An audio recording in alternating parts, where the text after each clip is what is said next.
नमस्कार दोस्तों, कैसे हैं आप लोग। उम्मीद करता हूं कि आप सब अच्छे होंगे और आपका एक अच्छा और सुनहरा रिजल्ट आया होगा। आज मैं बात करता हूं कि आपने आज आपका एग्ज़ाम दिया 10th क्लास का, और उस 10th क्लास में आपने बहुत ही बेहतरीन परसेंटेज प्राप्त किए हैं। कोई नहीं, जिन्होंने कम परसेंटेज प्राप्त किए हैं उनके लिए, और जिन्होंने हाई परसेंटेज अंक प्राप्त किए हैं उनके लिए, तो आप सोच रहे होंगे कि मैंने 10th कर लिया है, मेरे 80% आए हैं, 90 आए हैं, 60 आए हैं, 55 आए हैं, वाट एवर जो भी आपको मार्क्स आपने हासिल किए हैं, अकॉर्डिंग उस मार्क्स अंकों के आधार पर ही आपको 11th में क्या सब्जेक्ट चूज करना है वो डिसाइड करता है आपके आने वाले भविष्य के लिए। यदि हाँ, मई और जून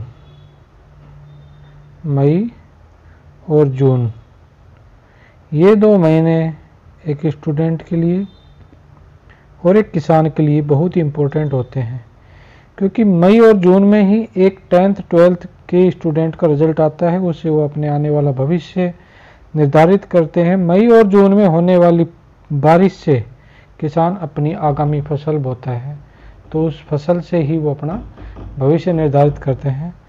हाँ, इस वीडियो में आपको बताने जा रहा हूँ, यदि आपने 10th में जो मार्क्स हासिल किए हैं उसके बाद आपको क्या सब्जेक्ट लेना चाहिए 11th में। ध्यान से सुनना और गौर से देखना कि 10th के जो मार्क्स होते हैं वही मार्क्स डिपेंड करते हैं आपके 11th और 12th में जो सब्जेक्ट आप लोगे उनके अंक और 12th के अंक दोनों मिलके ही आपको 12th के बाद जो सब्जेक्ट लोगे, जिस फील्ड में आप घुसोगे, वहीं पे आपकी महत्वाकांक्षा देखी जाएगी, उसमें आपने कितने नंबर लिए हैं और आप आगे किस भविष्य में जा रहे हैं। जब भी आप कॉलेज में जाओगे, कहीं भी क्षेत्र में जाओगे, तो आपके मार्क के देखे जाएंगे कि आपने 10th में कितने नंबर लिए और किस नंबरों के बेस पे आपने ये सब्जेक्ट चुना है।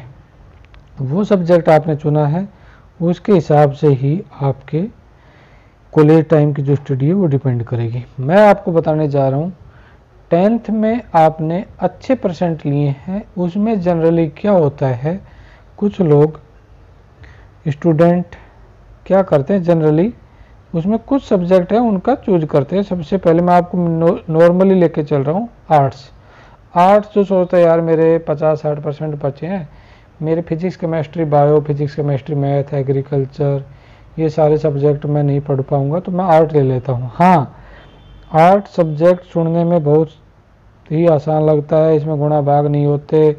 10th में गुणा भाग बीजगणित से परेशान हो जाते हैं बच्चे कि हम 10th में इतना पढ़ लिया, अब तो हम आर्ट लेंगे, राजनीति के बारे में सुनेंगे। आर्ट में प्रेजेंट, फ्यूचर और पास्ट, ये तीनों चीज ही present, future, past art subject में चलती हैं। यदि आप पॉलिटिकल ले लो, ज्योग्राफिकल साइंस ले लो, हिस्ट्रिकल ले लो, ये सारे इवेंट आपको बहुत ही लिखना पड़ता है। एक चीज़ एक से दूसरे, दूसरे से तीसरे में मिलती जाएगी, सारे ही हिंदी में चलते हैं, इनको याद करना पड़ेगा, इनमें सन आती हैं और ये आपको रटना पड़ेगा आर्ट सब्जेक्ट में। सेकंड सब्जेक्ट क्या होता है आपका कि आर्ट में ले लिया, आर्ट में आपने जो सब्जेक्ट लिया, फिजिक्स पॉलिटिकल साइंस ले लिया, ज्योग्राफिकल ले लिया, हिंदी ले लिया, संस्कृत ले लिया। इसमें बता देता हूँ आपको, political science, Hindi, geography, Sanskrit, history, ये मोस्टली ये सब्जेक्ट होते हैं। इनके अलावा बहुत सब्जेक्ट और होते हैं, वो भी मैं आपको बता दूंगा कि ये सब्जेक्ट कॉमन सब्जेक्ट होते हैं, ये होते हैं। पहला आपने आर्ट ले लिया, इसके बाद सेकंड आप सोचोगे कि आर्ट में क्या ले लिया, मैं तो होम साइंस ले लेता हूँ। होम साइंस में क्यों लेना पसंद करते हैं, जो लोग का होटल मैनेजमेंट में जाने का प्लान होता है, मैं छोटा मोटा होटल मैनेजमेंट का कर लूँगा, या जिन लोगों को 11th और 12th में हाई परसेंट चाहिए होती है वो होम साइंस लेते हैं, क्योंकि होम साइंस में प्रैक्टिकल ज़्यादा होती हैं। प्रैक्टिकल सब्जेक्ट ज़्यादा होते हैं, इसलिए होम साइंस लेना पड़ता है। आर्ट का ही तीसरा सब्जेक्ट मैं आपको बता देता हूँ, थर्ड, एग्रीकल्चर। कुछ लोग क्या करते हैं कि जिनका फील्ड शुरू से ही एग्रीकल्चर में रहा है या जिनके पेरेंट्स एग्रीकल्चर के से रिलेटेड कुछ भी करते हैं तो वो भी एग्रीकल्चर ले लेते हैं। एग्रीकल्चर सब्जेक्ट यदि देखा जाए तो भी कोई आसान सब्जेक्ट नहीं है। सेकंड क्या आता है, ये सब्जेक्ट ले ली, इसमें आप 4th नंबर पे आता है कॉमर्स।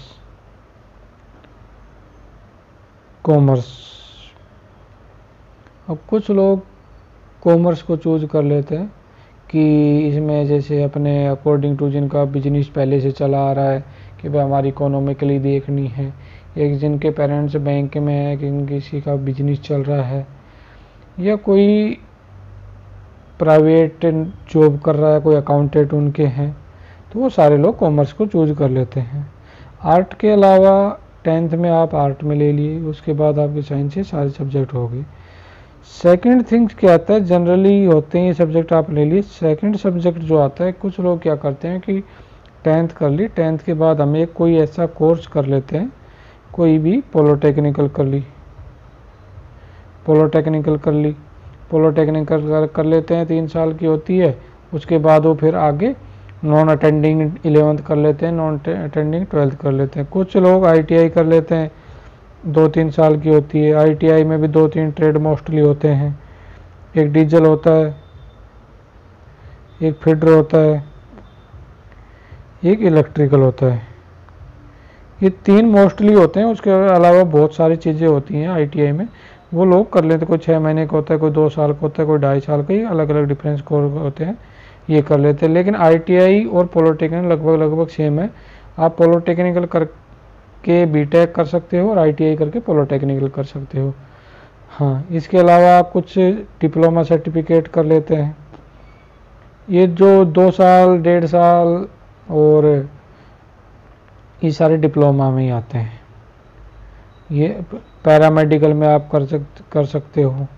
सेकंड आगा आपका पैरामेडिकल में आप GDA का कोर्स कर सकते हो, जिनको वार्ड बॉय बोल सकते, GDA कर सकते हो। MRI टेक्नीशियन का कोर्स कर सकते हो, एक्सरे का कर सकते हो, EMT का कर सकते हो। ये 4-5 चीज़ें हैं। ये 6 महीने 1 साल का कोर्स करके अपने जॉब भी करता रहता है और अपने फैमिली के अकॉर्डिंग वो सारा काम कर सकता है। ये सारी चीज़ होती हैं। उसके अलावा क्या होता है, यदि आपने साइंस यदि सब्जेक्ट ले लिया,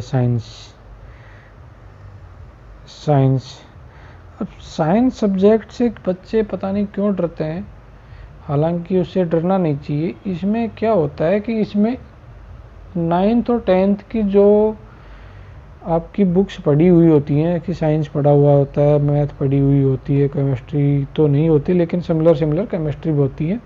तो उसमें क्या होता है, 2 चीज़ें होती हैं इसमें, एक मेडिकल एक non medical, physics chemistry math. यदि किसी के पास फिजिक्स केमिस्ट्री मैथ है तो इंजीनियर साइट वगैरह में जा सकता है। फिजिक्स केमिस्ट्री मैथ कोई ज़्यादा हार्ड नहीं है सोचने की, इसमें कोई आपको राजनीतिक हिस्ट्री, इसमें सिर्फ समझना है ये चीज़ ऐसे होगी तो ऐसे होगी, वो चीज़ सब में आती है। और फिजिक्स केमिस्ट्री बायो में भी बायोलॉजिकल हमें पढ़ा होता है, उसमें कोई हमें ऐसा कोई रटने वाली चीज़ नहीं, ये है अपने पास। इसके बाद हम GNM कर सकते हैं, BSc नर्सिंग कर सकते हैं, MBBS, ये सब करके मेडिकल कोर्स कर सकते हैं। वेटनरी डॉक्टर बन सकते हैं, वेटनरी डॉक्टर हम इसे बन सकते हैं, वेटनरी कंपाउंडर हम बन सकते हैं। और मेडिकल के लिए D फार्मा कर सकते हैं, B फार्मा कर सकते हैं, DMLT कर सकते हैं, और बहुत सारे कोर्स होते हैं वो आप फिजिक्स केमिस्ट्री बायो से वो आप कर सकते हो। हाँ, सेकंड थिंग्स क्या आती है यहाँ पे कि कुछ कोर्स क्या होते हैं 6 महीने के होते हैं, 6 मंथ के कोर्स हो गए। जैसे आपने कोई डाटा फ्लो कोर्स कर लिया, कोई फोटोथेरेपी कर लिया, फोटोग्राफ का कोर्स कर लिया, ये डेंटल असिस्टेंट, ये डेंटल मेंटेनेंस का कोर्स कर लिया आपने, या कोई पोल्ट्री फार्म का कोर्स कर लिया, है ना। ये कुछ कोर्स होते हैं, जैसे आपने कोई कंप्यूटर का 6 मंथ कोर्स कर लिया, उसमें आप कहीं भी डाटा फ्लो में लग गए, वहाँ पे अपने प्राइवेट जॉब करते रहे, 11th 12th ये कर सकते हैं। लेकिन आपके फ्यूचर जो है आपका, उसकी जो नींव है वो आपके 10th के नंबरों पे ही डिसाइड होती है कि आपने 10th क्लास में कितने नंबर लिए हैं। तो जितने आप 10th में मेहनत करोगे, उतना ही आप 11th और 12th जो क्लास है उनका जो रिज़ल्ट है बहुत ही अच्छा आएगा। इसी के साथ मैं आपको best of luck, wish you best of luck कि आप आने वाले 11th और 12th में 10th के बाद एक अच्छा बेस्ट सब्जेक्ट चूज करें, जो बेस्ट सब्जेक्ट जो आपको 11th और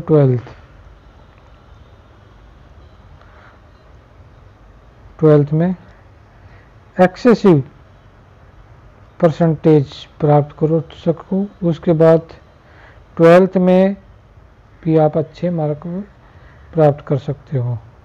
यदि हाँ, आप 10th में कुछ स्टूडेंट क्या होते हैं जिनके मिनिमम मार्क होते हैं, बिल्कुल मिनिमम मार्क, वो 10th क्लास ज्वाइन करना चाह सकते कि 10th दोबारा से हम कर लेते हैं तो हमारे मार्क्स ही आ जाएंगे। तो मैं तो शायद ये कहूँगा, जिन लोगों ने ये सोच लिया कि मैं 10th दोबारा रिपीट कर लेता हूँ तो मेरे कम आ जाएंगे नंबर, 10th यदि मैं दोबारा करूँगा तो मेरे अधिक नंबर आ जाएंगे। ये वही लोग करते हैं जो ये सोचते हैं कि मेरे 10th में नंबर क्यों आए। जिन लोगों को डाउट रहता है कि मेरे 10th में इतने नंबर आने थे और मेरे कम नंबर आए, वो अपनी कॉपी रीचेक करवा सकते हैं। ये इसके लिए फॉर्म भरा जाता है, वो अपनी कॉपी कॉलेज स्कूल में जाकर रीचेक करवा सकते हैं। यदि जिनको इतना कॉन्फिडेंट है कि मैं 10th का दोबारा पेपर देख के अच्छे % ला सकता हूँ, वो कदापि ये गलती नहीं करें। यदि आपको अच्छे % लाने हैं तो आप 11th में अच्छा सब्जेक्ट लो और 12th 2 ईयर अच्छी मेहनत करो, तो आपके अच्छे नंबर 11th और 12th में आ जाएंगे। ये मत सोचो, डिमोटिव मत हो कि मेरे 10th में नंबर कम आए हैं और मैं तो ये सब्जेक्ट नहीं लूँगा और मैं ये सब्जेक्ट लूँगा।